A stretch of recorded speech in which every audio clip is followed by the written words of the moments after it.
need to work on an intro. I don't know how to come up with one, but maybe I'll figure one out. About 3 years ago, I started my mental health journey. Um, it began because I knew my social anxiety was getting out of hand. In college, the only time I would talk to other people basically was when I had to work on group projects. Other than that, it was just like, I'll answer your question, I'll talk to you like because I have to, but once that interaction is over, like I'm running away because that's all I can handle. I remember even trying to go to the library and I couldn't find the book I was looking for. And instead of asking for help, I just walked out. So I knew it was starting to take more control of my life than I was happy to admit. And I knew I needed help because I didn't want to, I saw that I was getting worse instead of better. So I made an appointment with my primary doctor. Um, and honestly, it was super scary. From there, I started therapy, I want to say maybe a month or two after that original appointment. Oh, and by the way, getting diagnosed was very emotional for me. Nobody in my family previously really had sought mental health treatment, at least not that I was aware of. And so being diagnosed and having, I guess, my fears confirmed, it was a lot. And then, because at first you're like, oh, this is like confirmation that something's wrong with me. And I would like to say now, I don't look at it as something's wrong with me. I honestly think these disorders, yes, they're super hard to live with. Like, don't get me wrong, I wish I had a normal brain. But I do have a lot of empathy for people that I don't see a lot of others with. So I went to therapy. Like I said, started, learning more about myself. Therapy is also a lot. It's not fun. Going through this whole process is not fun because essentially you are having to relearn everything you've been taught. And it takes a lot of work, but it's so worth it. So through therapy, she recommended that I go see a psychiatrist to be diagnosed. She was speculating that I had bipolar disorder. I had also mentioned that I thought I had bipolar. So I made that appointment. I went to the doctor, you know, explained, hey, I've been in therapy. This is what my counselor thinks. This is why. I, also agree with her. And she diagnosed me. She diagnosed me with bipolar 2 disorder. What I've learned now is I'm not bipolar. I am, I have borderline personality disorder along with ADHD and my social anxiety. So I am a triple threat. I was diagnosed with bipolar 2 disorder. Fast forward now, I know I've been misdiagnosed, um, and I am now properly diagnosed with borderline personality disorder. That has also been a crazy wild ride because I'm guessing, like many of you, I had no idea what borderline was. So I had a lot to learn, and everything in my head has to make sense. I can't just have a fact be presented to me and like take that as fact. So I did a bunch of research on BPD and like the characteristics, the symptoms, all types of stuff, just to better myself, honestly. The more I know about the disorder, uh, the more I'm able to point out when it's like the disorder taking control versus being normal, and lack of a better word. I found a bunch of resources here on YouTube. I'll link the people because I'm not too sure. I know only one by the name, and it was Healthy Gamer Gigi. He's a psychiatrist, and he has a bunch of really great videos. Another great resource is the Psychology of Your 20s podcast. I personally listen to it on Spotify, but I know I think it's an iHeartRadio podcast, so you should be able to get it elsewhere. The episode about, sorry if you hear my dog, especially the episode about figuring out what love really is, or like differentiating between love and lust, because individuals with borderline, we fall in love super quickly, um, just because we don't have a sense of self. And then the other one was about achievement anxiety, and that was a great one because I struggle with that so much. Um, you should definitely look into achievement anxiety. The type of therapy you would need for borderline is DBT therapy. It is like cognitive behavioral or CBT therapy, but it is more in depth. Um, and then another tip that I have for you is if you don't have insurance, I know at least CVS and here in Texas through HEB, they have certain plans, and I think Walmart does too, um, where they like give you coupons. Like I know through CVS, they give you like the Good RX coupons or something, and I think they like price match. Um, but yeah, I know like there's pharmacies out there that do try to give you savings if you are paying out of pocket. Now I kind of want to like get more into what BPD is. Um, so BPD is thought to either be stemmed from childhood, or you get it through your genetics, or possibly a combination. I honestly, for me personally, believe I have a combination. Um, I believe that my mom has borderline, even though she hasn't been diagnosed, because I see a lot of our same characteristics and patterns. I have, genetics that are playing, but also that generational trauma since nobody else in my family has been treated.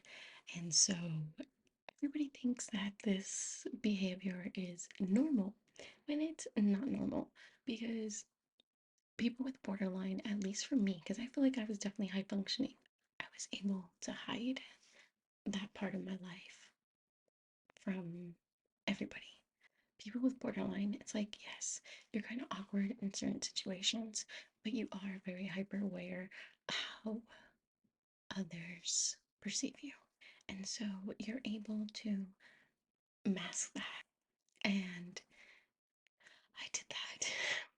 Another thing is, that's like common, I guess, like behavior and stuff, is the mood swings. So people with borderline, like there is no gray, there is no in between. It's either extreme highs and lows. And like, yes, right now I'm calm, whatever, right? Like we can be working, but typically you're either, super obsessed, super in love with somebody, or you hate it, or you hate them. And it's the same way with me. Either I'm giving a project or whatever it is 110%, or I'm giving it nothing. There is no in between. There is just yes or no, black, white. Like I said, good, bad. That's literally how we see everything. And it sucks because it's like, okay, either we have to make this work now or we're never going to make it work. Like in a relationship, for instance, it's always those two contradicting sides. There's never a middle, and it is hard. So, another big thing is that you have no sense of self. Um, and that is super hard too. That's like, obviously, the fear of abandonment and lack of self are, those are like the two big ones. And you tend to start like mimicking or becoming a chameleon or a mirror of whoever your favorite person is at the time, or whoever you're obsessed with. So I'm going to go into the 9 symptoms now of borderline and give you some examples of them. So yeah. Okay, so the first one, like I said, fear of abandonment. um we already went over this one. I feel like I don't need to go more in depth. um, you have unstable relationships because of this. Like I said, high, low, good, bad, no in between. And your relationships will mimic your mood swings. You're either going to be completely in love with your partner or you're going to hate them. And same thing with like your parents, friends, essentially. Yeah, no, friends, workers, coworkers, neighbors, everybody, literally everybody, at least for me, it's like that. The other thing with unstable relationships is that because people with or yeah, BPD, because people with borderline um, lack a sense of self, we gravitate towards people with um, narcissistic personality disorder. Uh, just because they have such a high sense of self. People who are narcissists are able to spot out those who need some guidance um, with figuring out who they are, like ourselves. So, yeah, so be aware of that and kind of question some of your relationships, because I realized for me, my best friend was the narcissist I had in my life. And I am so glad I have shed that relationship now and I'm gaining real friends. Whoever your favorite person is, whatever group you're around, you're going to start talking like them. You're going to start wearing the clothes that they wear, listen to the music that they listen to, use the same language, just all types of stuff. You even like you're still be yourself in a sense, because I still have my personality. I've always had my personality um, on how strong minded I am. But again, it's because of the black or white. Um, I'm funny. I like to think I'm funny at least. I don't know, things like that. So yes, there are some things I know, but like I know when I do start dating a partner, it is like, oh, okay, I do like that music. Or yes, I will start doing this or that with you. Um, but a way to overcome this is like you literally just have to try a whole bunch of different hobbies and figure out what works. And that's what I've learned, honestly, with like this whole mental health journey. Is like you really have to think of things in a different way than normal people or the way things have been presented to you. Um, for instance, I know like with my ADHD, the tip is that you're supposed to be putting like your produce and vegetable, all that stuff that you put in those drawers in your fridge. You're supposed to put the produce where you put your condiments so that you keep the produce, everything within eyesight, when you open the door or whatever to your fridge. So the produce has a less chance of going bad. because, with ADHD people, out of sight, out of mind. And so even though that's unconventional and you're putting your condiments in the drawer and it looks crazy, it works for you. And I know unconventional things work for me, and you kind of just have to like be an engineer essentially and see the problems you're having and try to figure out different ways. Even if it's not perfect, it's like, okay, this is what works for me. Um, so yeah, like, okay, the way I even mop my floors, because I just can't. I can't. Oh, I don't know. I hate mopping my floors. I hate how time consuming it is. All of it. None of it's fun for me. And so, literally, what I've been doing is just like putting like cleaner on the floor, like soap and stuff, like soap and some, like, okay, literally, I'll put like dish soap, right? Like Cane or Dawn. And then I'll put like some either Fabuloso or like Pine Sol, right? And I'll literally just put it on the floor. Like literally just grab the soap bottle, spraying it on the floor, put some Fabuloso out, and then get like some water, and again put some water on the floor, and then I just get a towel and I just, you know, clean it. I just stand on top of the towel and I just drag my little feet all over the kitchen and whatnot. And yeah, I don't know. That's how I clean my floor. So I know it's weird and it, normal people don't do that, but I'm neurodivergent. I don't know. My brain's broken. So judge me, whatever. Um, this part, I want to say these next parts are why I was misdiagnosed because I was not being truthful to my therapist or my counselor. So one of them right here is impulsive destructive behavior. And then another one is explosive anger. Um, I think those kind of go hand in hand because when you do get triggered, and literally anything can trigger your fear of abandonment.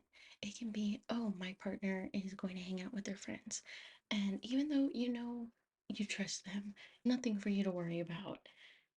They're just going out with their friends and they're going to come back. They're coming back. They're just going to be busy for a few hours.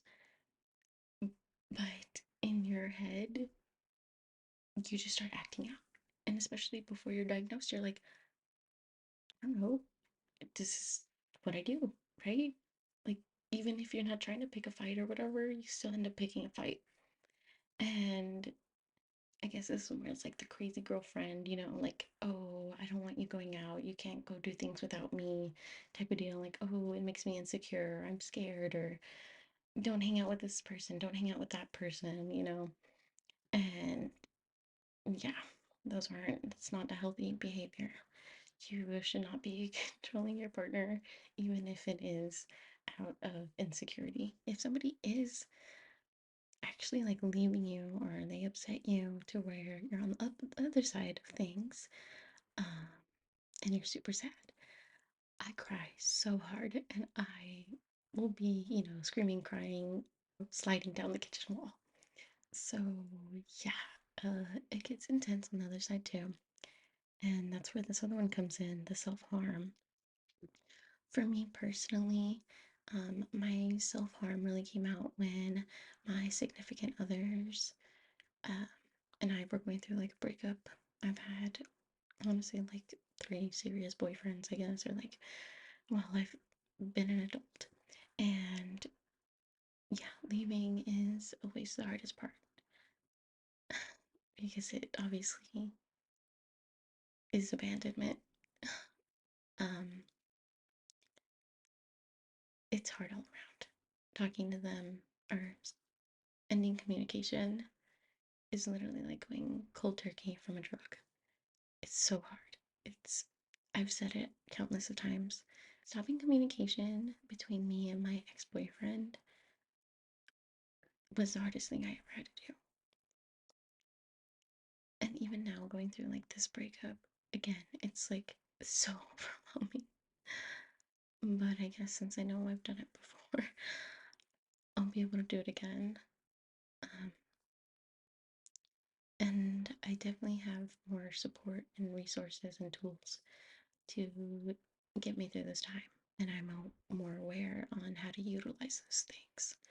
When you are going through a breakup, at least for me, like I said, um, that's more when I am impulsive and I am more likely to commit some type of self harm. But individuals with borderline, we subconsciously manipulate. We don't try to manipulate others. We are literally just doing it because we are so scared of being left.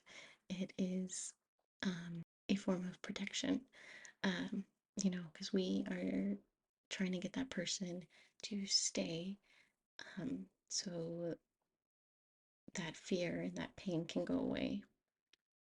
And that's the other side, was once they come back, because we manipulated them into coming back. Again, I'm gonna subconsciously push you. And that's where those roller coasters, those highs, those lows of intense relationships come in. And being in love when you are suffering from borderline probably is like the most magical drug like feeling. You definitely are on top of the world, which I can see how, again, you're being misdiagnosed for bipolar disorder. In my last relationship, for instance, we weren't even in a relationship, and I was already like, let's go get married. Let's fly to Vegas right now. Well, what's stopping us? And it's like, reality, bitch, that's what's stopping you. Like, you're being crazy. And then, like, we went over mood swings. You have this chronic sense of emptiness, and I can relate to that. I guess, like, the emptiness can also be loneliness, but it's just because, again, you have that lack of self. This is my first time living alone. Um, and I thought I was struggling with this because I came from such a big family. But turns out, again, it's just because I have borderline.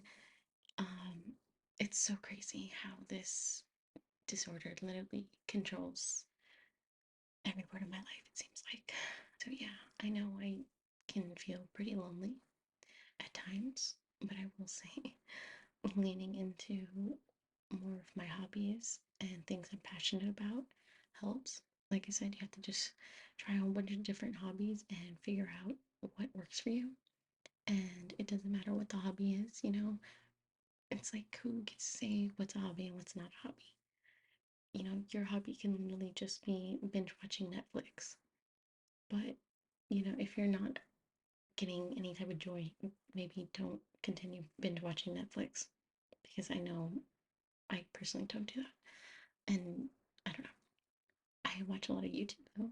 I love binge watching YouTube, and I love ASMR, and I, yeah, I don't know. I got back into coloring and stuff, and I was learning how to code, and yeah, all types of random stuff. I was doing puzzles, geocaching. I was trying to do just anything and everything to figure out what I enjoyed. And I'm starting to get in the groove of things, which is nice.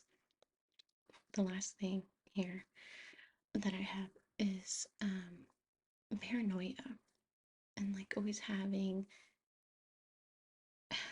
this sense of something's off. There's always an ulterior motive, you know, there's always a lie. That's how it always feels. Or, you're not safe. Something's off. Something's always off. That's how it feels. Whether you're in a certain situation, if you're alone, like for instance, again, I'm here and I'm constantly always like thinking of irrational fears. And I guess this other thing is like you. we we are very definitely delusional, and it can help. It can be like a superpower, but it can also definitely be your kryptonite because I constantly have irrational fears that somebody is just gonna come and like shoot up my house. I don't know why, but that's, my fear. And like other random ass fears that I have, like that someone's gonna be hiding in my house one day when I come in, or I don't know, just random stuff, right? And there's also a difference between anxiety and being paranoid, which I didn't know. Because I thought I just had like PTSD or something from like my first serious relationship, and so that's why like I didn't trust men anymore, and like that's why I always wanted to go through his like my other partner's phones and like see what else they're doing, blah blah blah. But no, it's because of my borderline. My borderline always like convinces me that my partner is doing something they shouldn't be, or just I've noticed it's a lot with men. I don't trust men like at all. Um, like any guy I meet, again, I'm like, what is your ulterior motive? What do you really want out of me? So yeah, paranoia is like another big one. Hopefully, I was able to educate you on what borderline is a little bit. And if you want me to share more of my stories, about any topic in particular, or if you have any questions, um, we can probably do another video because I do want to keep spreading awareness about borderline because I feel like there's a decent amount of the population that has it. Um, just because like I saw how many people were diagnosed a year, and so it is common. Um, and I think more people have it than they realize, especially if you're a minority. So I want to keep spreading awareness on borderline. If you have any questions, definitely leave a comment. You can follow me on my different social medias. If you can like this video,